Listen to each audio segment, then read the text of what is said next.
Welcome to Life Planning 101, brought to you by Kennedy Financial Services of Eastland. Tune in every Monday morning at 8:30 on KATX and KWBY, and again on Saturday morning at 9 on KATX and KWBY as Angela Robinson joins Terry Slavens to share important financial information to help you live life on purpose. Insurance, investments, estate and tax planning, and much more. All covered now on Life Planning 101. And welcome into Life Planning 101 right here on KTX KWBY. Terry Slavens with you, joined as always by Angela Kennedy Robinson. Good morning, Angela. Good Monday morning in June, and it is heating up, and I don't just mean the weather. Things are getting just a little nuttier every single day, it seems like, with our economy, our markets, our everything. And so that's what we're here to talk about is life planning. We didn't get to talk before we went on air. Are you stepping on toes today or no? Am I stepping on toes? I'm always stepping on someone's toes, aren't I? So, you know, I actually took this test once. I told this to someone last week, so if you're listening, I apologize. I took this test once, and the first trait it said I had, or is supposed to be good qualities, is candidness. So, you know, I was reading, I was like really proud of this. I thought, oh, well, that just means I'm like honest, you know, that's what I value most, right? So I just pour it out on the table, and then the guy comes and talks to me about it, and he says, are you really that awful? Do you really just can't help yourself but say whatever's on your mind? And do you know how that must make people feel? And I'm like, oh, well, you know. Talk about toe stepping. Yeah, right? That's exactly right. But, you know, the reality is our gifts can also be a curse, and we all got to know that at the end of the day. But that's not what we're talking about. But, yes, I am going to be candid. So I'm going to start by telling you about a wise old man named Richard. All right. Yes, he had retired and bought himself a nice little modest home near a nice little junior high school. And his first few weeks in retirement was so peaceful, quiet, and content. And then the school year began, again, next to a junior high school. So there's this little group of boys that starts walking by every day after school, lots of enthusiasm, and they're just happy-go-lucky, and they think nothing of it, but they just make a nice little percussion band out of all of the trash cans as they pass by, right? All these little metal trash cans. And so one afternoon, not long after school started, Richard walked down to the street and he met these young percussionists, and he approached him and says, man, it sounds like you guys are having so much fun. I remember being your age, and I just love that. He says, will you do me a favor? He said, I'm going to give you $1 if you'll promise to come around every day and do that thing you do. Just make that music that you make. And the three kids were, of course, elated because they were already doing it anyway. And so now we're going to get paid for it. This is great. And after a few days, the old timer came back out to the street, and this time he had kind of a sad smile on his face. And he says, man, this music is just wonderful, but I'm only going to be able to pay you guys 50 cents. I'm on a fixed income. I'm retired now. I can't do anything about it. That's all I can afford.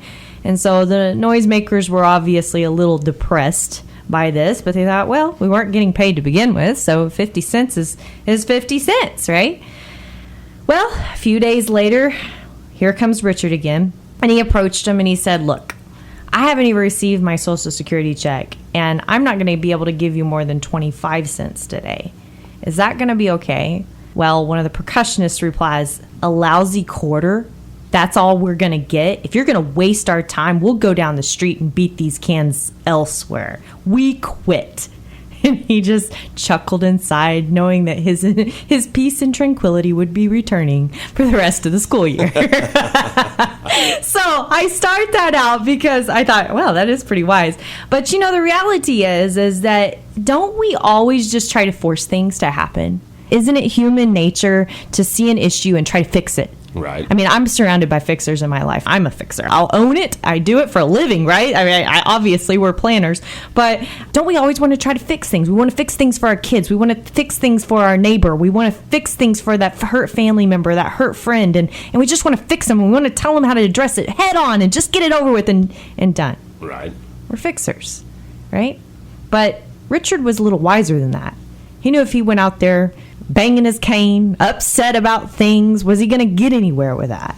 He's probably going to get more banging. He was going to get more banging. And his patience and his wisdom paid off, didn't it? So I shared this as a story to give you a good chuckle. But I also share it as a story to make you realize something about what's going on in our investment markets today. We can face this thing head on and try to keep, jamming that square peg in that round hole and just say, we're gonna make this work. It's gonna be this way and it's gonna work out.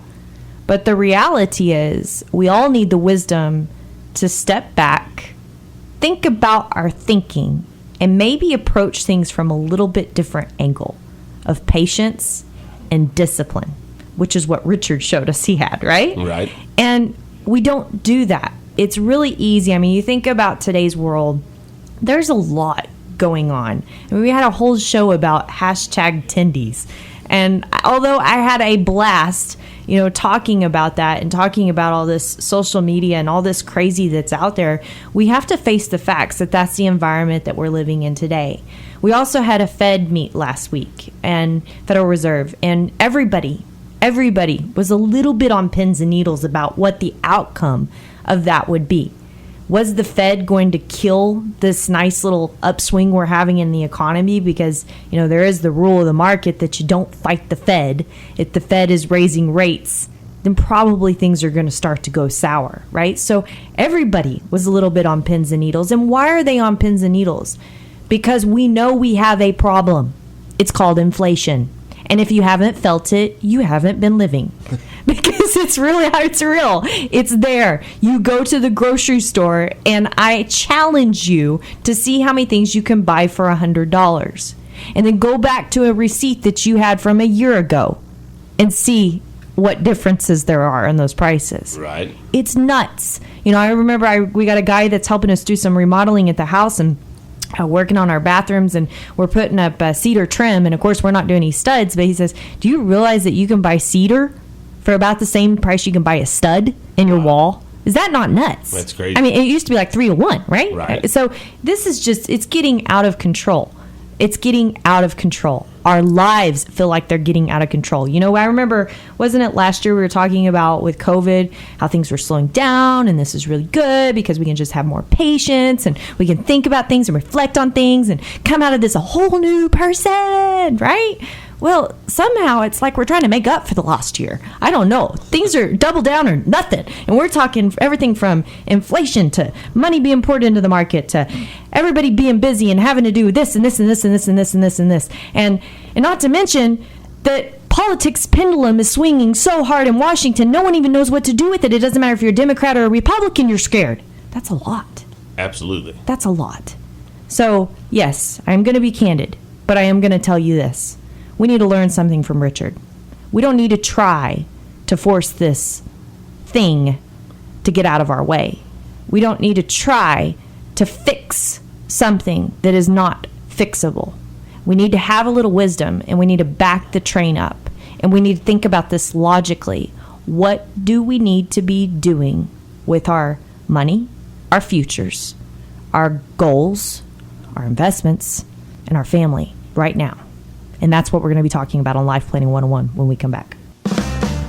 Segment 2, Life Planning 101, right here on KTX KWY. Angela? Yes, and we are talking about crazy 2021, right? We thought it was crazy 2020, but you just made mention of something during the break. You got on an airplane and it was solid packed. Absolutely. People are trying to make up for lost time.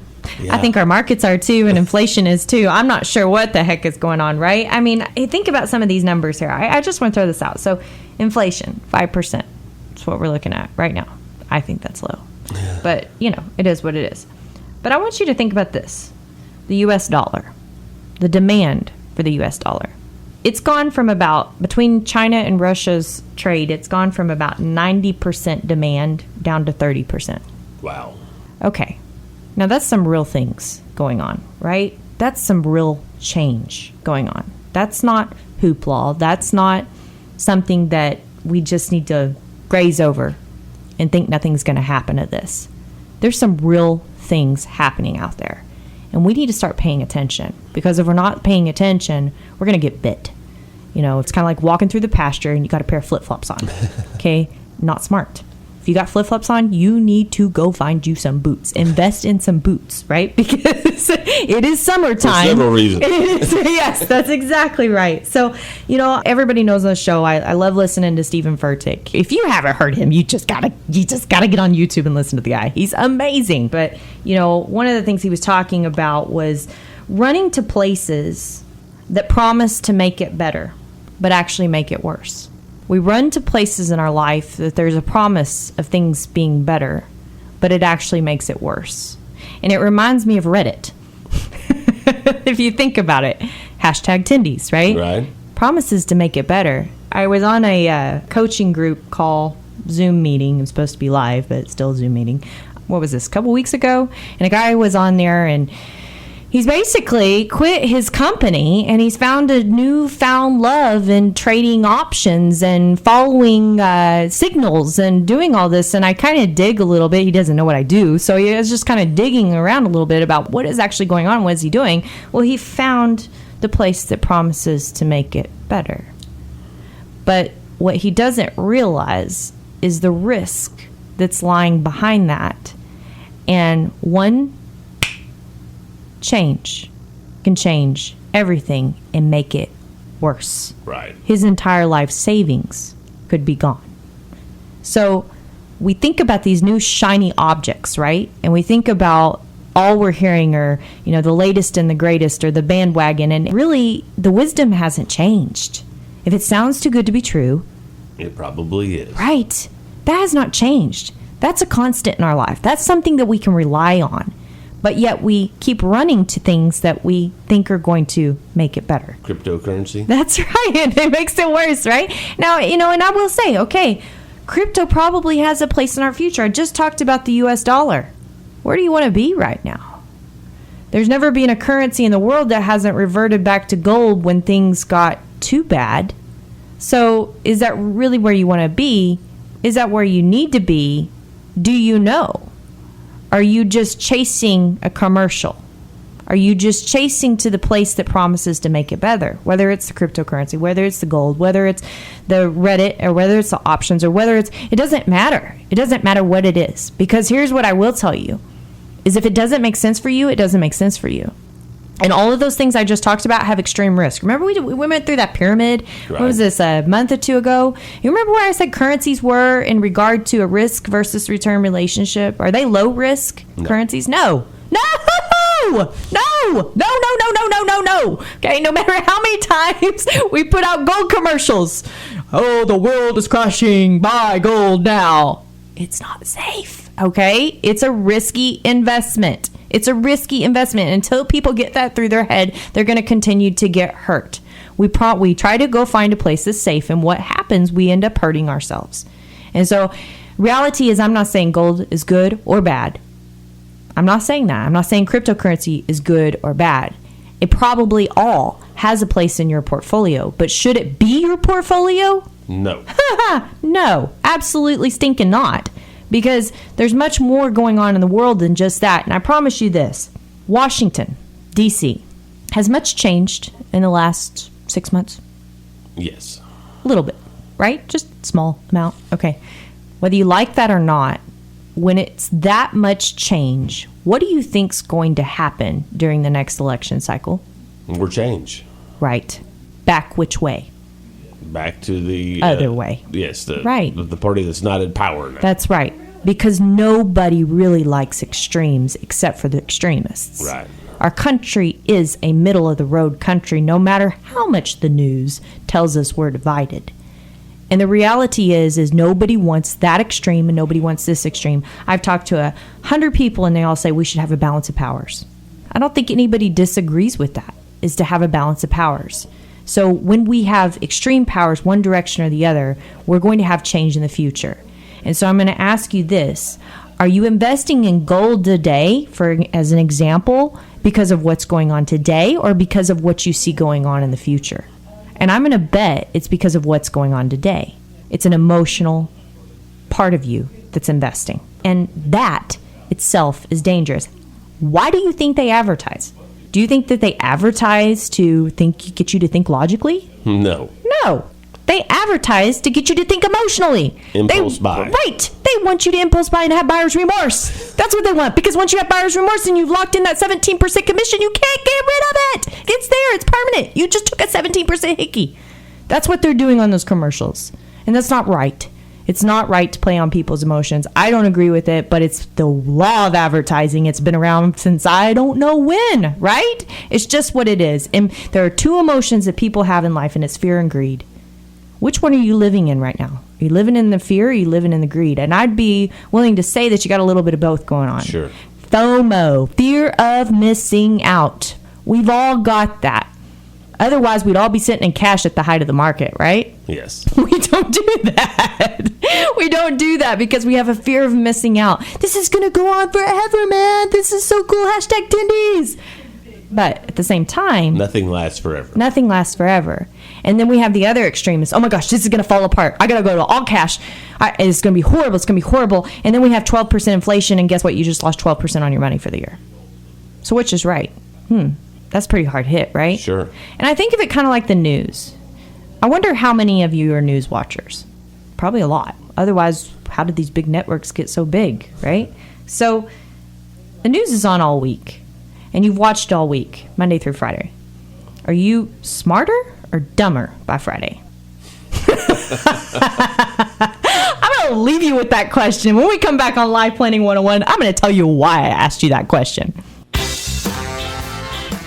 Final segment, Life Planning 101. Angela left us with a cliffhanger when we went to break. That's right. Who So shot JR?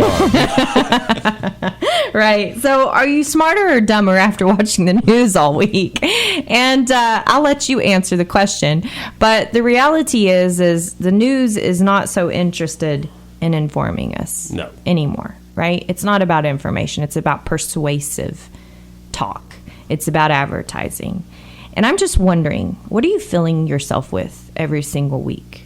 Are you filling yourself with the news and the talk and the headlines and the chaos and maybe some hashtag Tendies? I don't know. What are you filling yourselves with? Are you on social media constantly and reading about the latest and the greatest? Because here's what I do know. The more you hear something, the more you're around something, the more you begin to believe something. And it's probably not what you need to be thinking about. Because the old wisdom is the constant here. Sure. The old wisdom of being patient, of seeing things for how they are, not how you want them to be, for looking at the future, not the current or the past, and figuring out what needs to be done. And then most of all is managing your emotions about everything. And I'm telling you, in essence, how to manage your emotions. Turn off the TV and turn off the device, right? You got to do it. You got to find a way to be able to get through this time, this chaos that we're getting through, because this is going to get more chaotic. I promise you. We got the fall coming upon us, and there is some regulation in Congress right now about taxes and more regulation on this and less regulation on this, and it's going to get brutal. It's going to get brutal. So I'm going to ask you, if you know that ahead of time, are you prepared for that brutality? Because what happens day to day is not going to affect you or your investments in the long term. You have to be prepared for the brutality ahead of time and be prepared for you mentally to weather that storm through it all, because you are your worst enemy here. And when we try to follow what's new and the change and we need to do something different, usually that ends up in a place that it just hurts us. I mean, since the beginning of time, humans have needed oxygen, water, and food, right? Okay. Has that changed? No. All right. Has a lot changed in the world? Yes. Has that changed? No. No, it hasn't. Okay, so we know It's not need water, oxygen, food, and Facebook. No, it's not. It's absolutely stinking not. And really, we talk about money. Money isn't something that you need, but it's close to oxygen in this world because it's what gets you along in this world. So how are you managing your money? Are you managing with it with the basis of emotion? Or are you managing it with logic? Are you managing it with the basis of trying to just address all this stuff and pound it head on? Or stepping back and seeing what's really happening and finding a better approach to being able to manage it long term? because I know that's what we're doing. We locked Aaron in his hole last week. We really did. We said, okay, you're not taking the visits. We're going to take the visits, and you get in there, and we're working on things. Because here's what I'm going to tell you. Fixed income isn't working right now. Bonds have an inverse relationship with interest rates. We know this. Interest rates go up, bond prices go down. Well, that's a ticking time bomb. Okay, so why would you want to be invested in bonds right now? Maybe they're right for you. Maybe they're wrong for you. But I think it's questionable at this point in time, right? You know this about this. So if bonds aren't a good place for you, holy smokes, that's a third. That's 3/4 of my portfolio. That's half of my portfolio. That's 30% of my portfolio. What do I do with it? What do I do with my future? How do I mitigate this storm that we're entering? And that's so important. And you've got to be thinking about how you're going to get through this, because it's big and it's going to happen, and the volatility is going to be there. And you've got to have a plan in place, especially if you're retired or nearing retirement, that you know how you're going to get income off of your portfolio when the market goes down 50%. I didn't say if, did I? When. It's going to happen. It happens over and over again. We have cycles all the time. So you have to be prepared to navigate that risk. And the first thing that you have to do is get your risk right. How many times do you hear us say that on the show? It's kind of like that oxygen statement, right? Okay, so lots changed in the world. What hasn't changed? Getting your risk right. Getting your risk right. You need to do that. Number one, if you don't have your risk right, you're not right. I hear people all the time, well, I think now's the time to lower my risk because things are getting a little heightened in the market. Well, really, it's not lowering your risk. It's positioning you for the ability to be able to purchase down the road. But I'm going to tell you this. If you go to cash today and we have an inflation rate of 12% this year, did you do yourself a favor or hurt yourself? Hurt yourself. Yeah. So is that really the best strategy, is de-risking to get yourself to cash? No. I think there's other ways to de-risk that allow you for opportunity in the future. And I think that's really what you're talking about. But your risk doesn't change. Your risk and the way you feel about your investments doesn't change. What you're feeling is the emotional environment around you, the news, all this persuasive information, and this ticking time bomb that we all see out there and we all know is there, is the market's at an all-time high. Inflation's like crazy. Interest rates are about to move, and what's going to happen? And when's it going to happen? Is it a year? Is it 2 years? Is it a month? Is it a day? We don't know. We don't know, right? But are you prepared? And you got to get that risk right to do it. Number two, invest in things that make sense. Oh, wait a minute. Okay, that's not hashtag Tindy's language. No, it's not. Some things never change. If it doesn't make sense, what's the actual use for it? And if things really blow up, does it make sense? Right. Oh, no, wait, it doesn't. Okay, investments are all about what makes sense and what's actually future economical. And then the third thing is get your disciplines in place.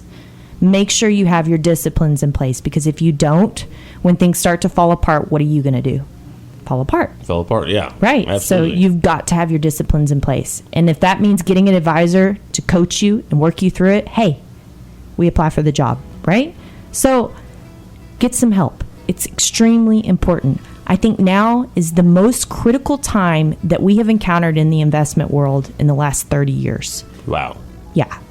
And if you don't have your so-called bleep, bleep, bleep, bleep together, you're going to be in trouble.